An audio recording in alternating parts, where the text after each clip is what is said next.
صباح السعادة ويلا فطار ولانش بوكس جديد، يا رب يعجبكم. لو اول مرة تشوفوني انا اسمي هدير، ما تنسوش اللايك والشير لو عجبكم الفيديو. اول حاجة انا جبت الفلفل بتاعنا الصغنن الحلو ده وشلت الحاجات اللي جواه اللي بتبقى البذر وكده، وكان عندي حمص وعليه جبنة وزيتون حشيته.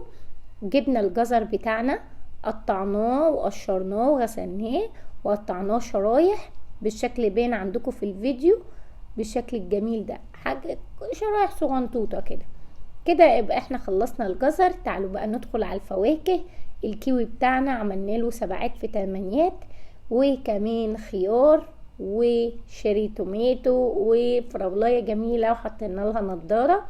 جبنا بقى الخبز بتاعنا، دهنا الاول اي نوع جبنه، حطينا لانشون، جبنه رومي، لفينا رول.